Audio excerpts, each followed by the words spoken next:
WeAudition.com has all sorts of really cool things about it. Because people are members from all over the world, there is no moment in the day or night that you can't sign on and say, I need somebody to help me rehearse a scene. And so you just kind of click on. And then they have other things, like you just say what I'm looking for. I'm supposed to be doing a Southern accent for this audition. Could somebody help me? And so they send out all these things. And so people sign on and they say, yes. I think it's really cool. And it's really inexpensive. The normal monthly fee is like $10 a month. But if you listen to this podcast and put in the code acting class, it's only $7.50 a month. Anyway, I suggest you try it out because it's really phenomenal. Welcome to I Don't Need an Acting Class with Milton Justice.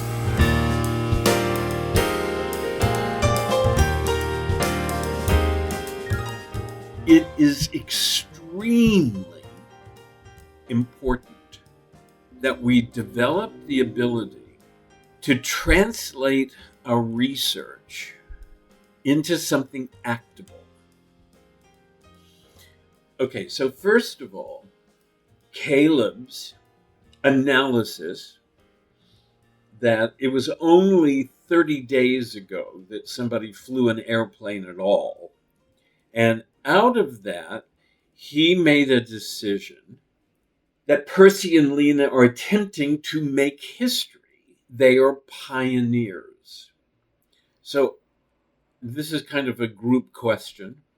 What do you do with a piece of information like that? You may come up with something different when you realize it was only 30 days ago that somebody flew an airplane at all. He also goes on, it was quite wonderful. He wanted to know what it was like to fly an airplane, and he found a website where somebody was describing what it was like to fly an airplane. I mean, it was quite wonderful, but that's another issue. But I mean, even just starting, what do we think that we need to do in order to take that piece of information, and you're welcome to think something different about what happened 30 days ago. And now the play takes place where the two of us have flown in to where Misalliance takes place, the Tarleton Manor, and crashed. And so they've crashed. So the question is, what do you think as an actor? Any of you, what do you think about this? And how do we translate this into something usable as actors? This was very exciting for me because the thing that I think that I really grabbed onto was that word, pioneer. Mm-hmm. It really got me thinking. I'm like, okay, so what is the nature of a pioneer? Mm-hmm. And I thought, especially someone like who dares to fly, challenge the laws of physics. I think someone who's a pioneer really enjoys challenging the status quo. I think they'd get off on it. I think they love being the first, or the idea of being the first person to fly a plane, or in my case, to vote, or to be a CEO of a company, or to be a boss, because I'm a woman, so that's what my mind started going, how can I use this word that I really kind of latched onto and got me excited in my own research? Because I've been researching, the time period, and, I've been trying to figure out what really hits me about that period. And really it's the struggle over the idea of what a woman is and what she can do and who she can be. And I was really trying to figure out today what I was going to talk about. And then Caleb emailed me, and it just it was a perfect word. I'm like, of course, pioneer. This is what these women were. And they like it. They like to challenge. challenge. They like to get under these guys' skin and say, we're here and we're not going to take any more shit, like, I don't know. It was so helpful for me, because the first thing I went to was, what is the nature of a pioneer? And it just kind of like, it focused me in a way that I hadn't had for like a week. So thank you, Caleb. And also, okay, so here is Michelle's strength, and it's a great one. You can tell when she's talking about it that she gets how it's actable, can't you? You get that she understands the nature of that, because when she talks about it, I know she's there. Do you all understand the difference between that and being analytical? When it feeds you and you get the experience of what you're talking about, then I get it. If I'm directing the play and I said to Michelle, what do you think about her? And she said, well, she's a bit of a pioneer. I have no idea how she's going to play it. But as soon as she starts talking it out that way, now I know how she's going to play it. And I say, that's it. And when she was talking it out, what did you all get the most out of that? I got determined, confident and determined. Ooh, yes. Yes. Yeah, absolutely. I got a sense that like it was building in you. You were having these discoveries and they were building, they were leading you to like go do something. Yeah.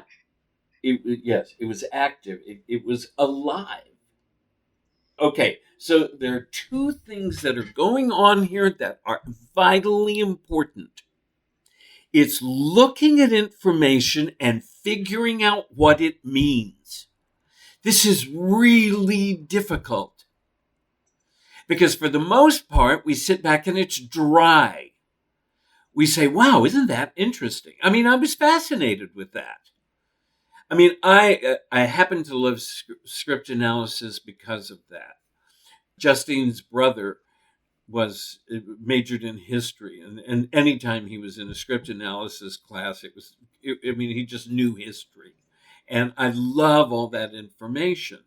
It's fascinating that 30 days after the first, and by the way, I've directed the play and I never knew that 30 days before this play takes place was the first time in England that somebody had flown an airplane, and it was only 500 yards.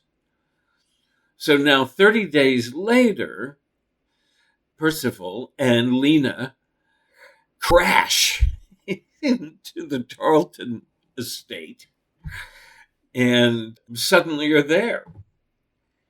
So important to be able to do that kind of research. The other important thing was something that Caleb did, which was to translate that into a usable word. Now, whether he could translate the usable word into something actable is something that I didn't force him to do yet. Because, however, Michelle can. But you see how clear this is. You have to be able to figure out, and what does that mean? And the what does that mean always has to do with, how does this translate into something actable? Kazan called it behavior. I'm happy with any of those, but something that is actable. I can take this piece of information and I can make it actable. And every play has this kind of information, but I have to be smart enough. There is, and I haven't talked about this in a long time, and so it's good that this came up. There is this progression from facts to the experience of facts. Facts are dead. We all know that. We have that bumper sticker. Some of you even have tattooed it. Facts are death to the actor, till fed through the imagination and become the experience of facts. But you could tell with Michelle, it's in her body.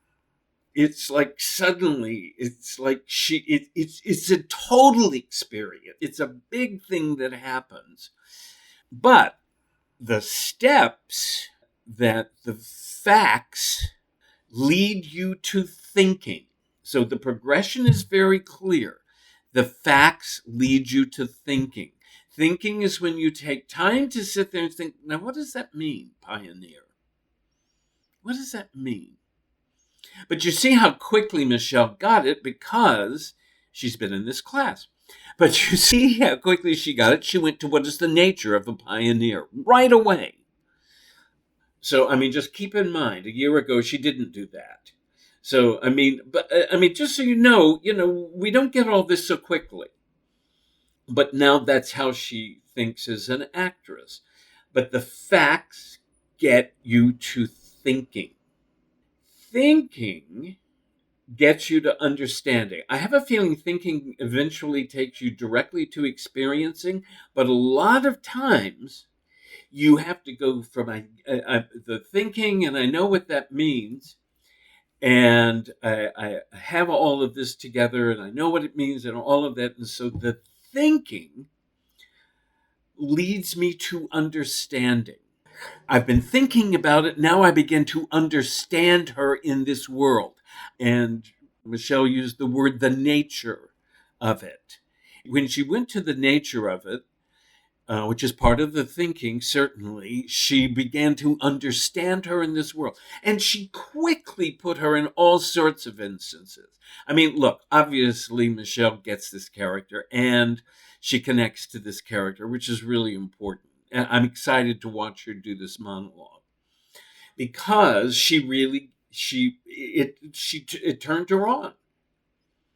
So facts lead to thinking, thinking leads to understanding, and she even took her outside the play. She took her where she wants to vote. She want all of it. This play does not talk about voting. But yet she knew the time frame, and so she had other things. And then it leads me to experiencing. So, and again, it's not by the numbers. It's just sort of a process that you go through. But the important thing is, and what does that mean? How do I turn that into acting? What does that mean? And it can be anything. And the text tells you. The text tells you a lot. That's a very, very essential ability that an actor must have. You have to be smart enough to say, what does that mean? I mean, my hat is off to Caleb because he was able to take that information and turn it into something that wasn't just a fact. Would you consider that a choice, that when you have this dead fact and then you dig deeper and you ask, okay, well, what does that mean for this character? And you come upon a word like, oh, these people are pioneers, that's a choice? Yeah. Or it's a good question. So it's a choice, but also, look, if I were directing you and you said that, and I was a teacher director, I might say to you, what in the text makes you think that?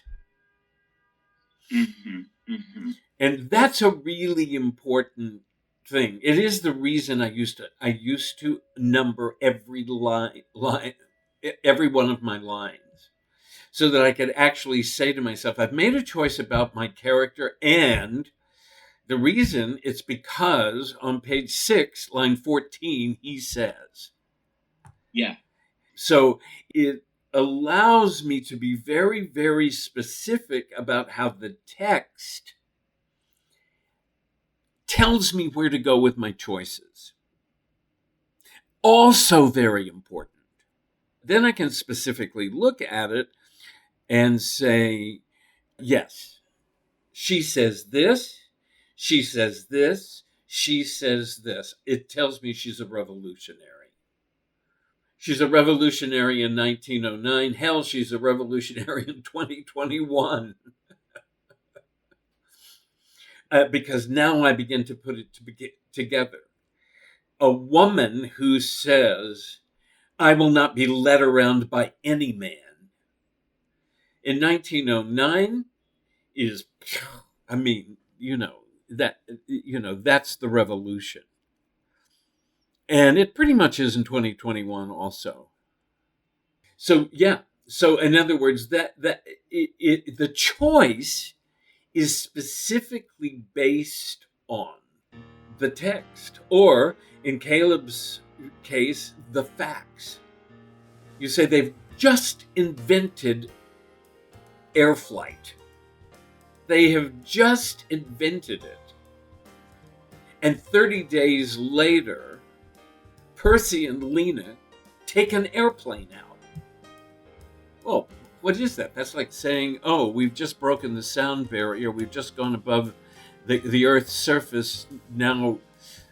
So who are these people that are now going to go to the moon? So it's like, of course they're pioneers.